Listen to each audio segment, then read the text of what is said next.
Салих сода маркасы бул жөн гана даам эмес. Бул ар бир күнгө камкордук, табигый ингредиенттер жана халал стандарттарына толук шайкештик. Ар күнүңүздү даамдуу өткөрүңүз. Орозоңуздар кабыл болсун. Бисмиллахир-рахманир-рахим. Альхамдулиллах, вассалату вассаламу аля расулиллах. Ассаламу алейкум ва рахматуллахи ва баракатух. Уважаемые кыргызстанцы, сегодня в честь Рамадана мы обсуждаем разные темы с разными устазами. В том числе сегодня мы намерены с вами обговорить на новую тему «Умеренный ислам» или «Важность умеренности в нашей религии». У нас сегодня в гостях наш уважаемый устаз, профессор дипломатической академии Кыргызской республики, теолог устаз Кадыр Аджи Маликов. Добро пожаловать, устаз. Алейкум ассалам, рахматуллахи баракатуху. Спасибо вам, что вы нам пришли и свои одаренные время нам одарили. Дай Аллах вам аджир и барак Аллах фикум в вашей жизни, в вашей деятельности. Устаз, мы сегодня намерены с вами обсудить и обговорить о умеренном исламе, в общем, о умеренности. Хотел бы вас спросить, можете нам кратко объяснить, что такое умеренность? Или вообще умеренный ислам, как мы должны с вами сегодня с обществом понимать и как мы должны его донести? Ну, вообще-то, если говорить об умеренности в исламе, то умеренность — это один из основных, я бы назвал принципов, который подчеркивает именно сбалансированность, гармоничный такой подход, как в поклонении, да, то есть это омовение, пост, даже урозу мы держим, также и в муамалят, в отношениях с людьми. То есть на самом деле в исламе запрещены две крайности, ля ифрата ва ля тафрит, да, то, что называется, как излишнее, допустим, усложнение религии. То есть крайность — это фанатизм или даже запрет разрешенного, да, когда халал, а люди по незнанию говорят, это харам, да, то есть впадает в крайность. Или другая крайность — это когда несерьезное такое халатное или легкомысленное даже отношение, допустим, к обязательному, или разрешение явно уже запрещенное, да, запрещенного, харам. То есть принцип ля ифрата ва ля тафрит, он переводится как без крайности и упущений. И на самом деле он отражает как бы сказать, призыв ислама к умеренности, балансу в религиозной практике, в повседневной в нашей жизни, когда мы выдерживаем на самом деле путь серединности, да? То есть не впадая в крайности. На самом деле это и есть тот принцип, тот дух ислама и призыв, с которым пришел наш пророк Мухаммад саллаллаху алейхи вассалям. Откуда это все берется? Это все берется из священного Корана и из сунны, да? Далили, то есть доказательства. Как отношения, да? Потому что ислам, он рассматривает умеренность как основное качество самого верующего, да? Допустим, просто приведем пример, сура Бакара, 185 аят, где Аллах Субхану ва Тааля говорит «Шахри Рамадан, аллази унзиля фихи л-Кур'ан», да? То есть месяц Рамадана, в котором мы уже находимся, в который был ниспослан Коран, да? И я хотел бы здесь, пользуясь случаем, отметить то, что в самом языке Рамадан, он имеет корень рамад. Рамад переводится как сильное пламя, сильный жар, в который именно сгорают наши грехи. То есть это месяц, в который был ниспослан Коран, и этот месяц дан для того, чтобы мы постились, потому что дальше идет продолжение, и кто увидит из вас месяц, пусть держит пост, да? Вот. И дальше продолжение, кто находится в пути или больной и так далее, пусть он восстановит его в другие дни. И именно здесь Аллах говорит «Юридуллаха бикумуль юср, валя юриду бикумуль уср». Да? И Аллах желает вам облегчения в этой же религии и не желает вам затруднения. То есть этот аят говорит именно об умеренности и то, что эта религия, она ниспослана с целью облегчения людям, да, а не усложнения, затруднений или крайностей. Да? Вот. Но в Коране есть еще сура Бакара, 143 аят, да, где Аллах Субхану ва Тааля говорит, что Он сделал нас, мусульман, эту общину, придерживающейся серединного пути, умеренности, да, чтобы вы свидетельствовали в день суда. Обо всем человечестве, а посланник Аллах будет свидетельствовать о нас уже, да, вот, о нас самих. То есть аят подчеркивает, что необходимо придерживаться именно умеренности, избегая чрезмерного фанатизма или крайности, да, или, допустим, другая крайность, безразличное отношение к религиозным обязанностям. Вот. То есть ислам, его дух — это придерживаться именно середины. Вот.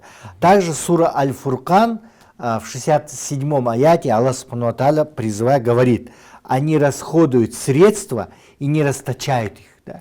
То есть здесь уже умеренность в отношении к финансам, да? То есть правильности расходования денег. То есть без исрафа. Без исрафа, запрещение исрафа. Да?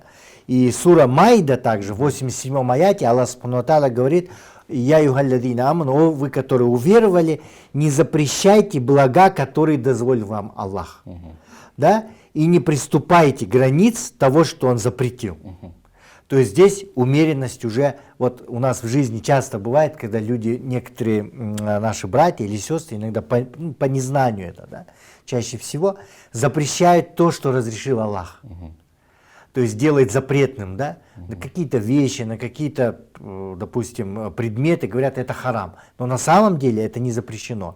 Или наоборот, разрешают, облегчают то, что Аллах запретил, да, сделал запретным. Да. Вот. То есть здесь именно самое главное придерживаться умеренности, да, именно середины. Вот есть очень знаменитый хадис, который мы приводим часто, где наш пророк Мухаммад, саллаллаху алейхи вассалям, сказал: «Баширу валя тунафиру, яссиру валя туасиру». Да?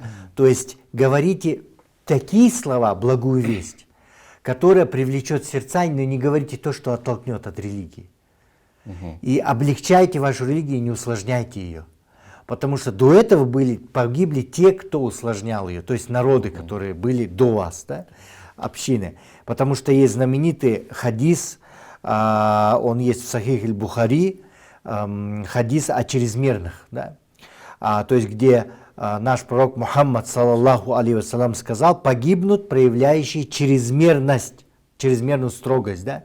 Чрезмерность также означает аль-мутаннитун, мутаннитун означает вот именно углубляться, проявлять такую чрезмерную щепетильность, да, строгость, да, в религии, когда мы начинаем чукуп, вот это вот доходить копать до мелочей, и тем самым иногда усложняем свою религию. Ну, пример, допустим, когда на воду, допустим, ставят марку халал, да, это немного, ну, это в крайность, да, потому что по логике тогда получается вода из крана или другая любая вода, она не халал, да, харам получается. Понимаете?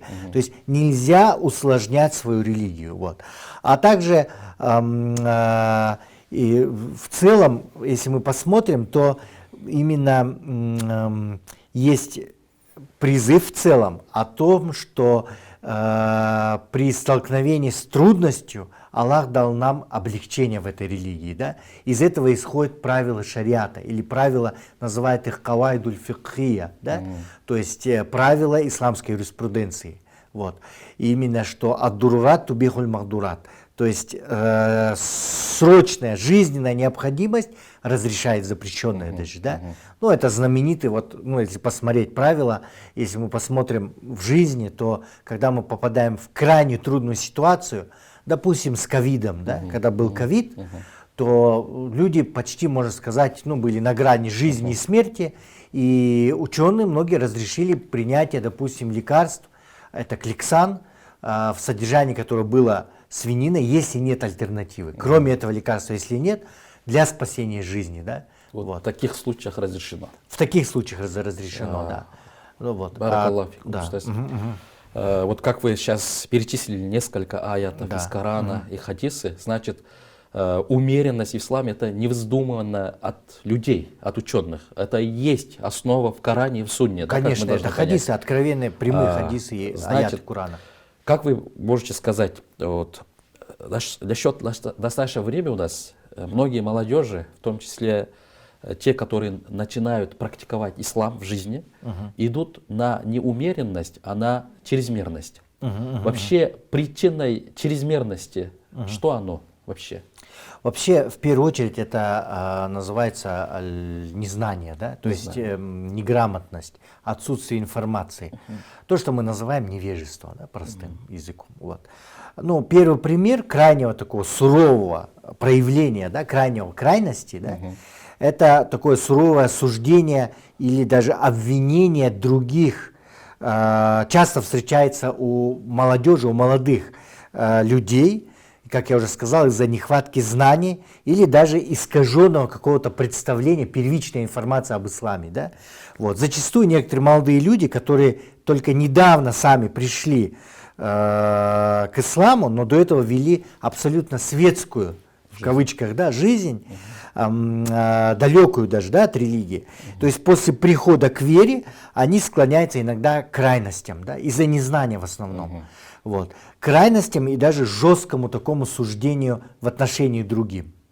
Но когда новые мусульмане, допустим, в кавычках, начинают быстро осуждать или даже обзывать других кафирами. Или пренебрежительными джахилями. Да. Слышали, то есть, может, начиная такого? от чрезмерности Своих даже родителей. Это проблема большая сегодня. И за малейшее даже несоответствие или противоречие их пониманию, именно их пониманию ислама или веры, они начинают, значит, кого-то обзывать, называть кафир, джахиль, мушрик и так далее. Да? Очень легко. тяжелыми терминами. Это термин, есть хадис, где, когда два мусульмана один другого обвиняет, есть угроза, опасность, риск того, что это вернется к тому, кто называл. То есть кафиром станет тот, кто называл другого кафиром, если тот человек не является кафиром. Да? Значит, устаз, вот начиная чрезмерность, это и есть путь к такфиризму, да?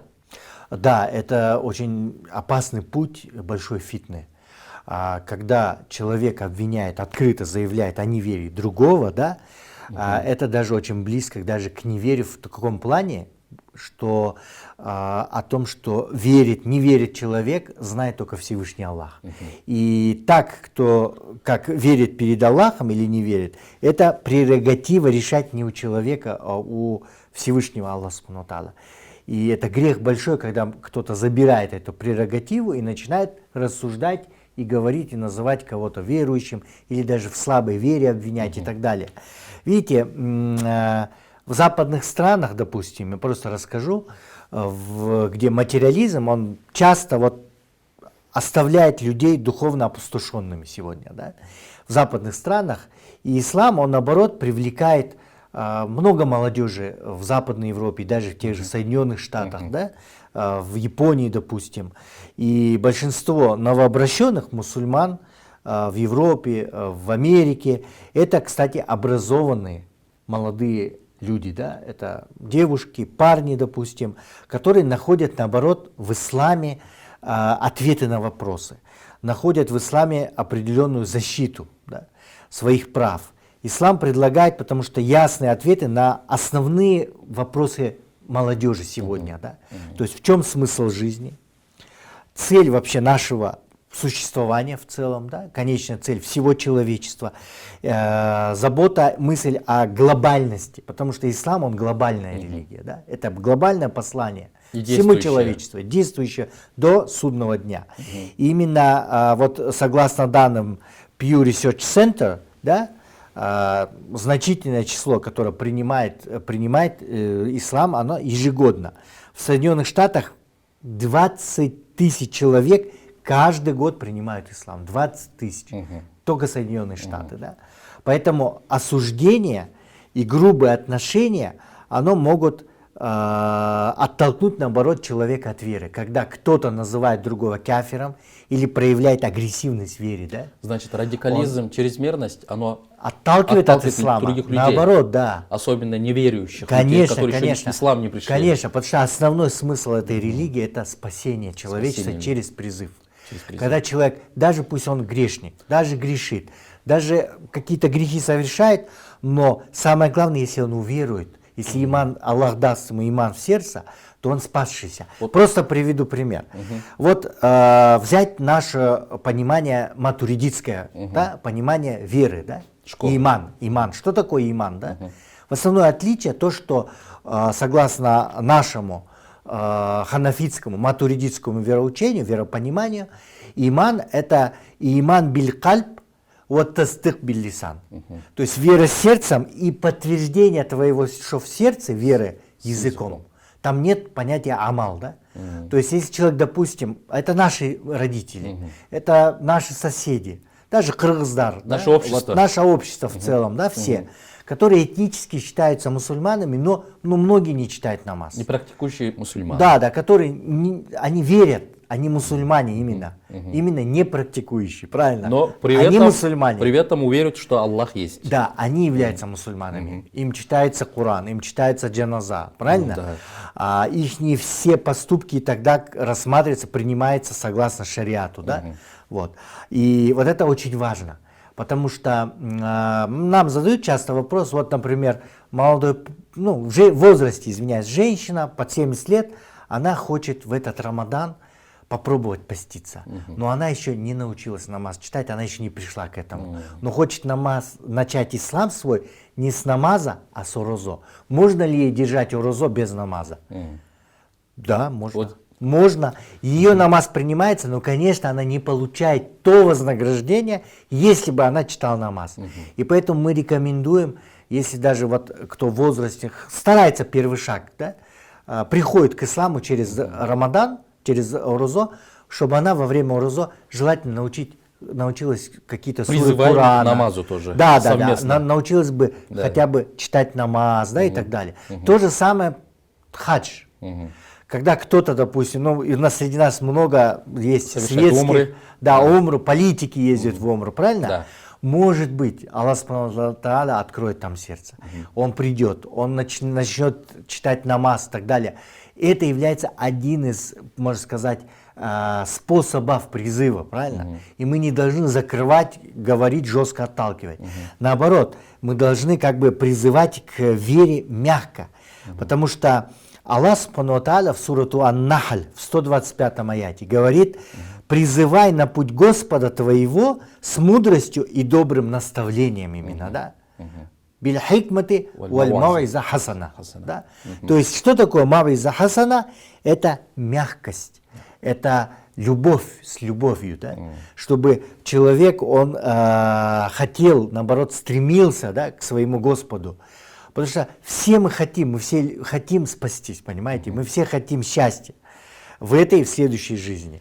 И поэтому никто не должен быть причиной, среди особенно мусульман, которая закрывает путь именно к спасению. Я просто приведу пример. На самом деле, кстати, Рамадан — это есть один из путей спасения. Ведь Рамадан, я уже, помните, вначале сказал, месяц, в который сгорают грехи. То есть это месяц очищения. Когда мы можем стать лучше.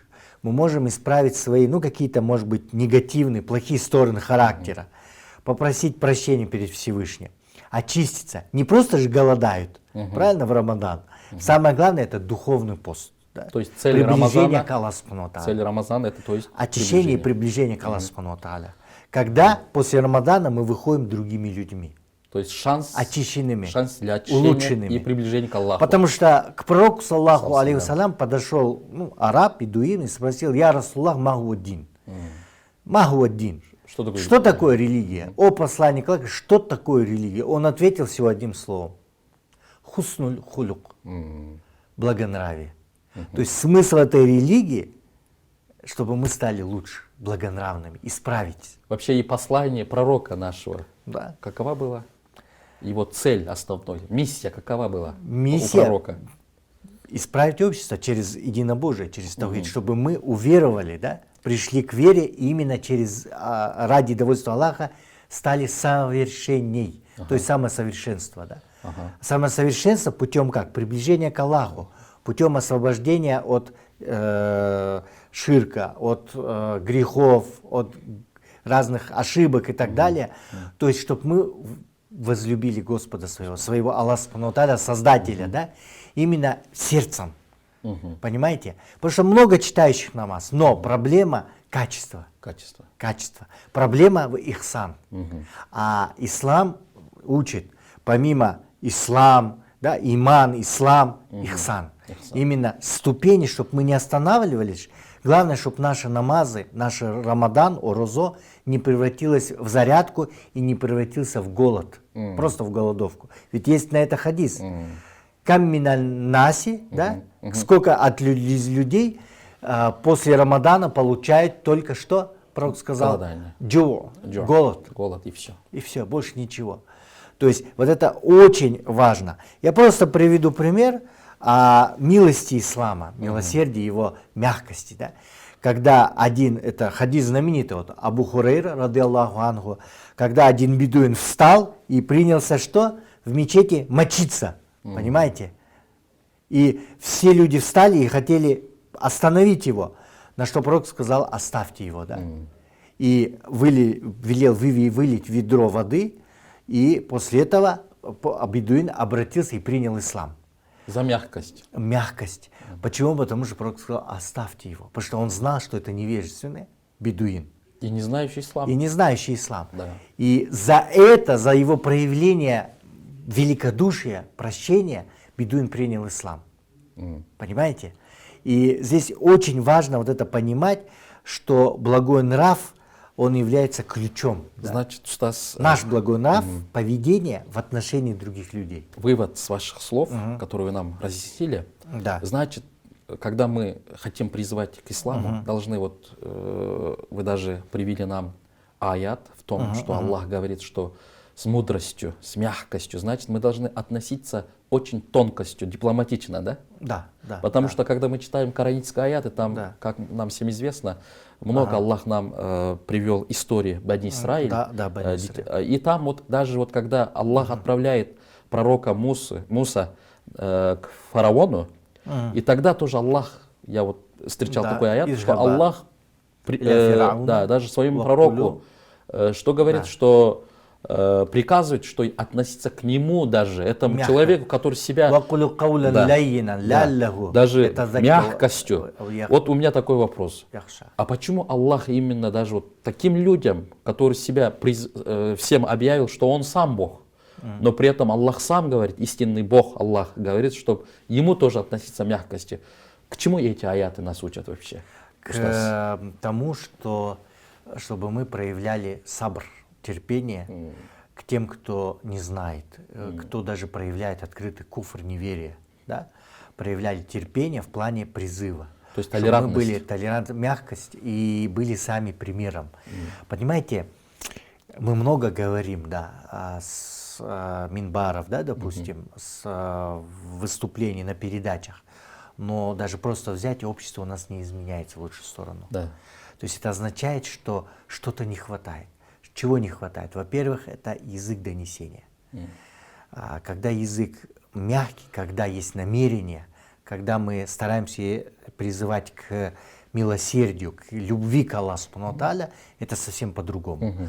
Но когда мы постоянно угрожаем, говорим, кто сделает то-то, то-то, попадет в ад, ты грешник, допустим, да, то наоборот мы отталкиваем. Да? Пугаем, да. Ведь именно в этом аяте Аллах Субхану ва Тааля говорит, скажите ему каулян ляйина. Ляйина — это мягкое слово. Да? Возможно, он убоится и уверует. Да? Даже такому человеку, который себя... в который уже предопределен, что он в аду. Да, в аду. Аллах Субхану ва Тааля, что он неверующий. Даже в этом случае. Потому что Аллах, Он хочет, чтобы мы, каждый из нас уверовал и спасся. Он хочет, чтобы каждый обратился к Всевышнему. Понимаете, Аллах любит нас. Потому что Он создал человека и ради человека. Создал этот весь мир. Создал ради нас ад и рай, и судный день. Ради сакилейн, да? То есть джиннов и людей. Поэтому очень важно, во-первых, намерение. Когда мы призываем. Важно очень правильно разъяснять, не начинать с запретов и с угроз. Да? Понимаете? А наоборот, говорите больше о рае. Как пророк сказал. Да. Говорите больше о бушрах, хорошие новости. Да? Не усложняйте эту религию. Да? Тем более сейчас 21 век. старайтесь говорить современным языком. Почему молодежь сегодня уходит в другие течения, крайности, да, даже в секты? Потому что иногда сталкивается с тем, с непониманием, то, что обычно ее обвиняют молодежь, да? Говорят жестко слишком, да? Иногда говорят непонятными терминами, понимаете, несовременными, называется архаичный термин или архаичный язык, да. Надо говорить современным языком, стараться быть на их волне. Причиной чрезмерности и лечением чрезмерности считается это знание, да? Знание, конечно. И причиной, и лечением. Потому что знание — это свет, который освещает мрак. Потому что мракобесие, да, это опасно. Да? То есть, когда у человека нет знаний, когда он неправильную информацию, искаженную получает, это все заблуждение. Да? И поэтому правильная информация об исламе, знание, да, углубление знаний, стремление к самосовершенству в духовном, в интеллектуальном плане, в знаниях, это является один из призывов основ ислама. Да? Джазакумуллах хайран, устаз. Благодарность от имени Духовного управления Кыргызстана, а также от имени коллектива Муфтията, что вы пришли к нам. И я хотел бы предоставить вам в конце Иркин, как называется, свободный микрофон, чтобы вы могли поздравить наших кыргызстанцев с Рамаданом. Спасибо большое. Я хотел бы обратиться ко всем гражданам Кыргызстана в этот священный месяц Рамадан, потому что это действительно священный наш месяц. Священный он в том плане, что именно в этот месяц были ниспосланы все священные писания. И Таурат, и Инджил, и Коран. Да? Именно в этот месяц был ниспослан Коран как руководство для всего человечества, да? Прямой путь. И именно в этот месяц мы держим пост, как держали все пророки пост в этот месяц. Да? Потому что все пророки также держали именно в этот месяц. Это месяц поста всех пророков. Да?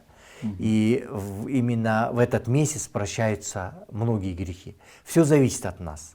Самое главное — это наше намерение, наши усилия именно по изменению. Усилия над собой исправить свой характер, свои ценностные ориентиры. Потому что от этого зависит будущего всего мира. Почему сегодня происходят катаклизмы, катастрофы? Виной всего сам человек. Наше поведение, наши отношения друг к другу, наше отношение к окружающему миру в целом.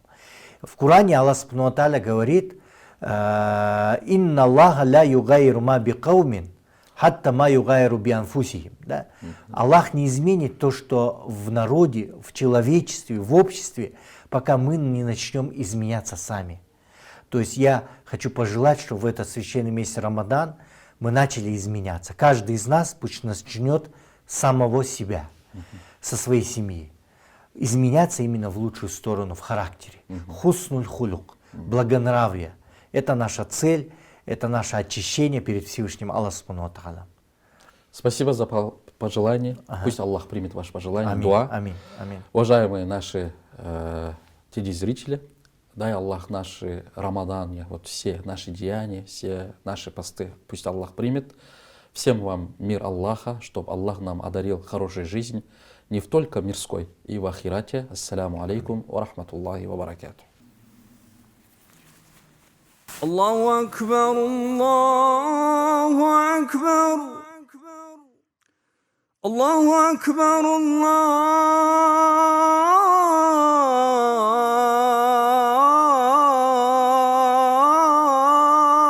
акбар. أشهد أن لا إله إلا الله أشهد أن لا إله إلا الله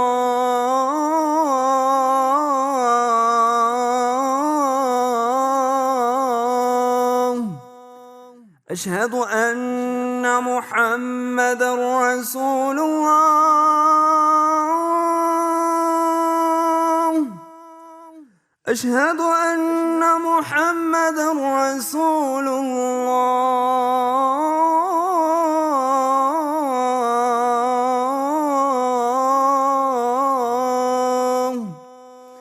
حي على الصلاة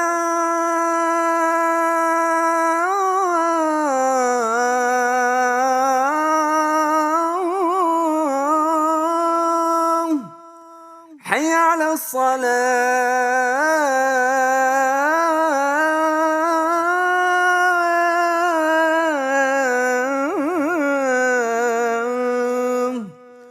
حي على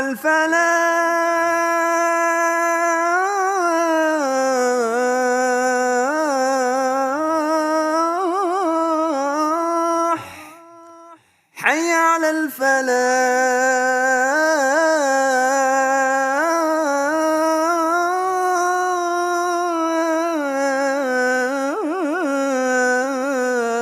الفلاح الله أكبر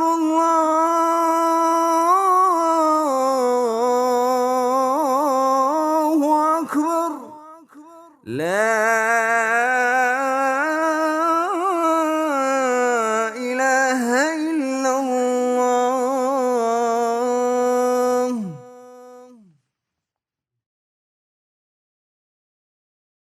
Салих нақты адам чөрлері.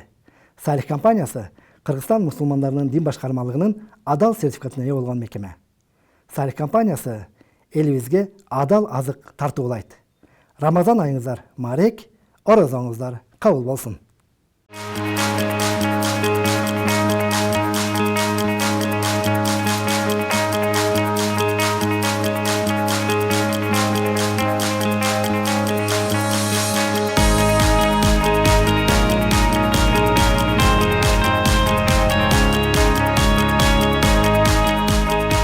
Торговая марка «Салих» – лидер мясной промышленности Кыргызстана.